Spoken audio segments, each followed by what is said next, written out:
You're a witch. That's what I've been trying to tell you. For 8 years, America watched a blonde witch wiggle her nose and make magic happen. But what if I told you that iconic nose twitch wasn't actually a nose twitch at all? And that's just the beginning. Behind the sparkles and the suburban fantasy, Bewitched was hiding pregnancies, recasting lead actors without explanation, and using theatrical tricks that would make Houdini jealous. Today, we're uncovering 20 secrets about one of television's most magical shows. Number 1. Samantha's nose twitch. Let's start by destroying your childhood. That signature move, the one Elizabeth Montgomery made famous, the gesture that defined an entire show, wasn't what you thought it was. Montgomery wasn't wiggling her nose at all. She was moving her upper lip in a quick, controlled spasm that created the illusion of a nose twitch. The camera angle and her timing sold it perfectly, but here's where it gets even more theatrical. The iconic ting sound effect added in post-production every single time.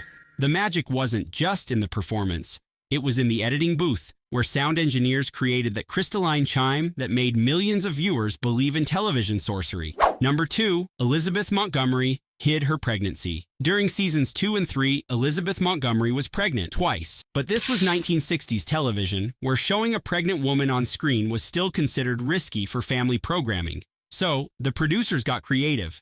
Really creative.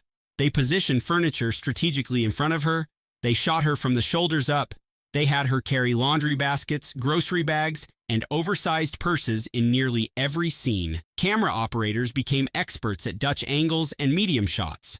Costume designers built loose-fitting witch robes and empire waist dresses. The entire production team became accomplices in the most wholesome cover-up in TV history. And it worked. Most viewers never noticed that Samantha Stevens was casting spells while carrying a real-life baby. Number 3. Darren was recast without explanation. In 1969, something unprecedented happened. Dick York, who had played Darren Stevens for 5 seasons, suddenly vanished from the show. His replacement? Dick Sargent, another Dick, playing the same character, in the same house, with the same wife. And here's the wildest part. No one on the show acknowledged it. Not one line of dialogue. Not a single fourth-wall-breaking joke. Darren just looked different one week, and everyone pretended this was completely normal. The reason? York suffered from chronic back pain caused by an accident on the set of the 1959 film They Came to Cordura. The injury never healed properly, and the physical demands of Bewitched, all those pratfalls and stunts, became unbearable. But instead of writing the character out, the producers simply swapped actors and hoped America wouldn't care. Shockingly, it mostly worked. Number 4. Elizabeth Montgomery and Dick Sargent did not get along. While Montgomery had genuine chemistry and affection for Dick York, often calling him a brilliant comedic partner, her relationship with Dick Sargent was ice cold. Behind the scenes, the warmth evaporated. Montgomery felt Sargent lacked York's timing and spontaneity. Sargent, stepping into an impossible situation, felt judged from day one. The tension was palpable on set. Crew members reported awkward silences between takes. Their scenes together became more mechanical, less playful. You can actually see it in later seasons. The magic between Samantha and Darren fades. It's not just your imagination. It's 2 actors who didn't want to be in the same room, forced to play a happily married couple.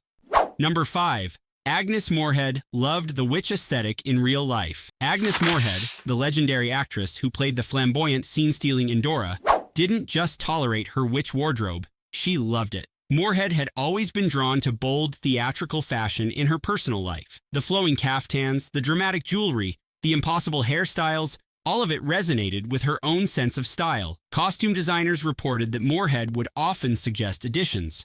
More feathers, bigger earrings.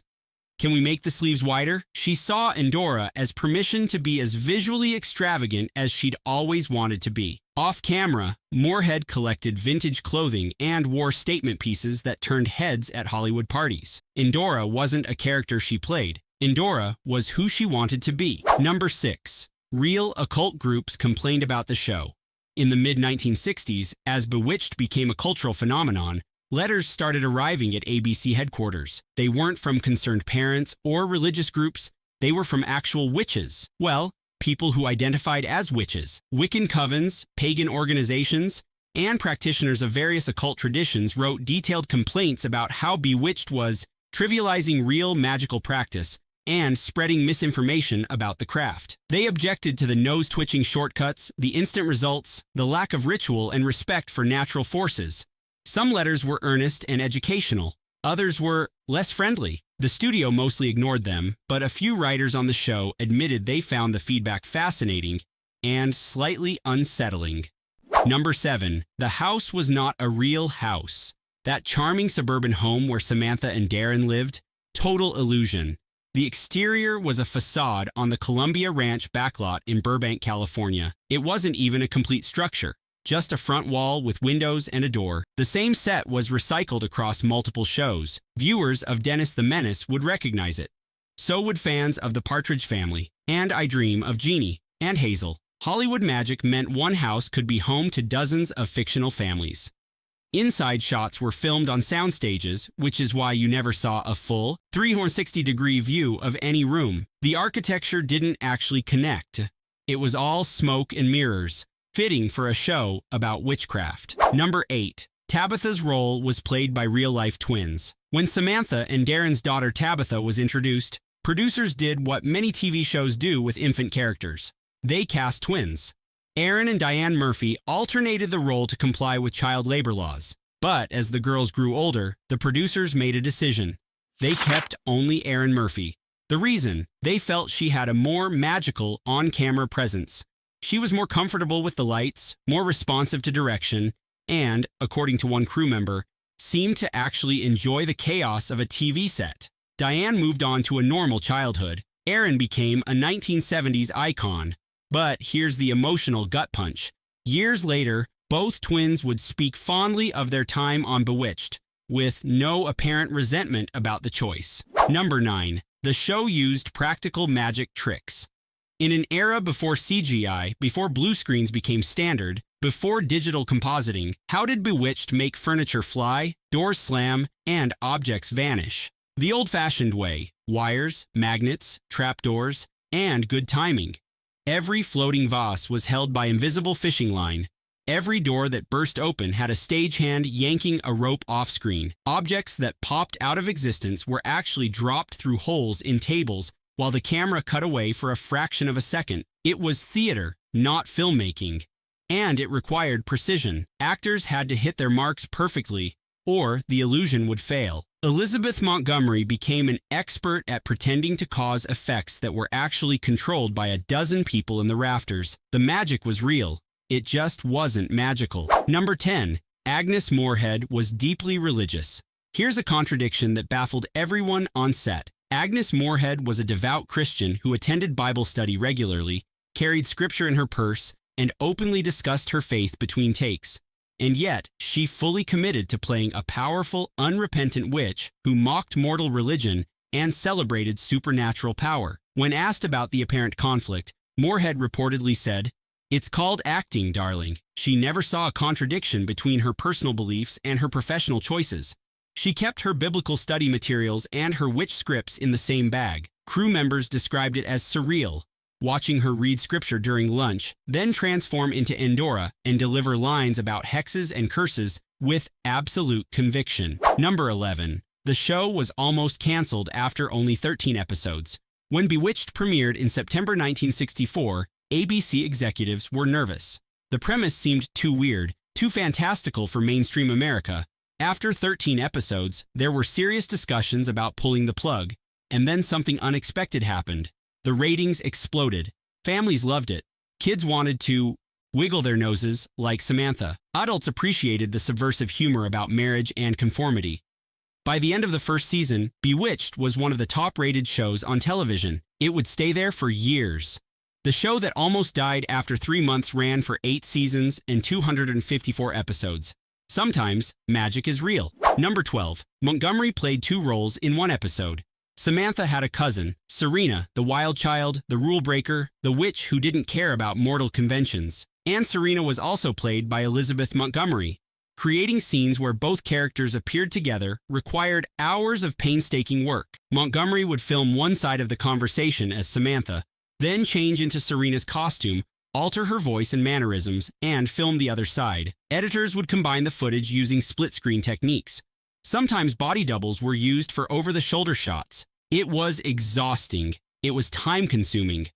But Montgomery loved the challenge. She called Serena the version of Samantha who never apologized for who she was. Playing both roles allowed her to explore two sides of female identity, the accommodating housewife and the unapologetic rebel. Number 13.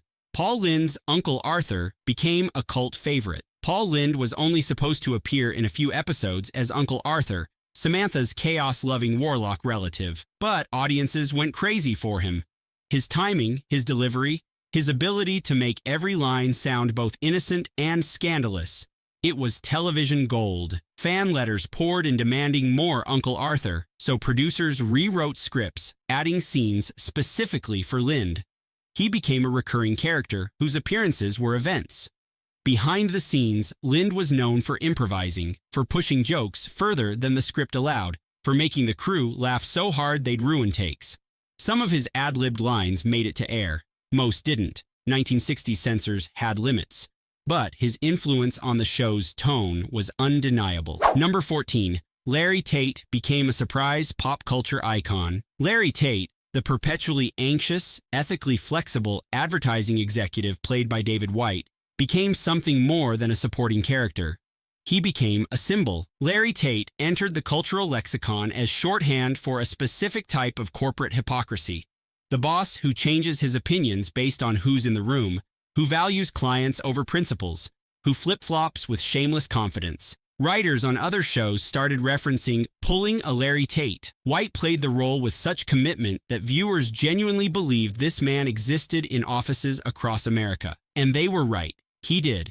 Larry Tate was every middle manager who ever sacrificed integrity for job security. The character was a mirror, and America recognized itself. Number 15. The show broke rules about interfaith marriage.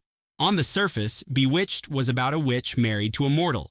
But in 1964, everyone understood the subtext. It was about interfaith marriage, about cultural differences, about families who couldn't accept their children's choices. Samantha's mother constantly criticizing Darren, Darren's parents horrified by Samantha's differences, the social pressure to conform.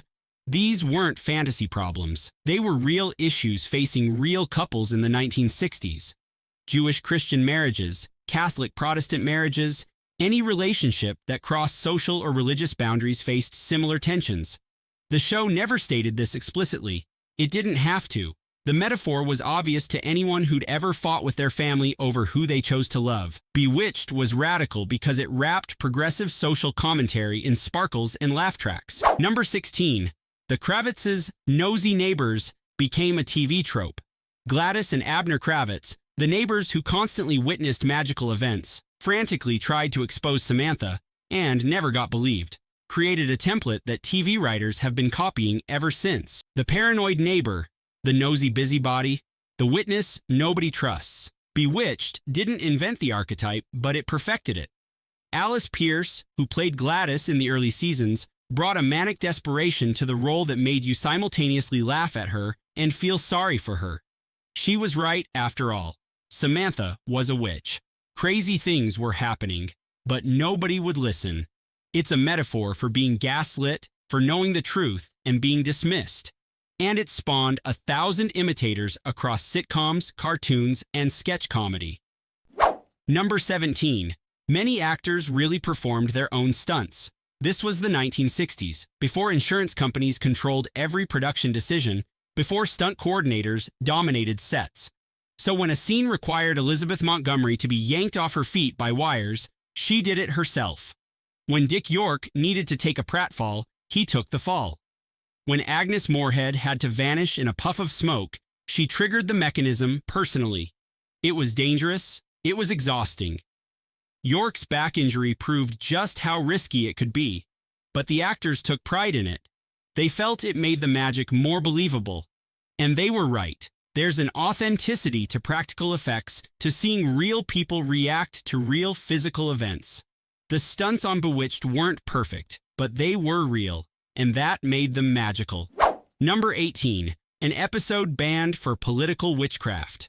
In 1970, Bewitched aired an episode titled Salem, Here We Come, which dealt with colonial witch trials and drew uncomfortable parallels between historical paranoia and modern prejudice. The episode was darker than usual, less comedic, more pointed.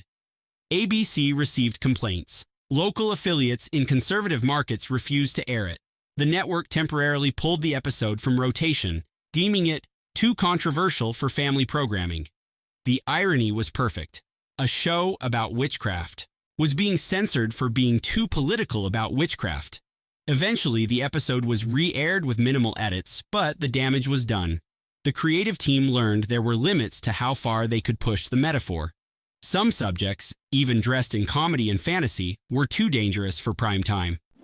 Number 19. Secret off-screen romance. Behind the scenes, Elizabeth Montgomery was reportedly involved in a long-term affair with director Richard Michaels. Both were married to other people. The relationship was an open secret among cast and crew, but the studio worked hard to keep it from the press. In the early 1970s, such a scandal could destroy careers. The affair created tension on set, especially after Montgomery divorced her husband and married Michaels in 1993, decades after the show ended. Some cast members claimed the relationship affected the show's dynamics, that it created favoritism and awkward power imbalances. Others insisted it was nobody's business. Either way, it's a reminder that behind every perfect TV family, real human complications were always simmering. Number 20. The final season ended abruptly. After 8 seasons, 244 episodes, and years as a ratings powerhouse, Bewitched ended suddenly in 1972. No grand finale, no resolution, no closure for the characters. The final episode, The Truth, Nothing But the Truth, So Help Me Sam, was just another episode. Funny, light, forgettable. Elizabeth Montgomery had decided she was done. The ratings were declining. Behind-the-scenes tensions had become unbearable, so ABC pulled the plug. Samantha never got a final spell. Endora never got a last zinger. The Kravitzes never stopped snooping. The story just stopped. It's the most unmagical ending imaginable for a show about magic. And somehow, that feels perfect. Real life doesn't give you neat conclusions. Sometimes, things just end.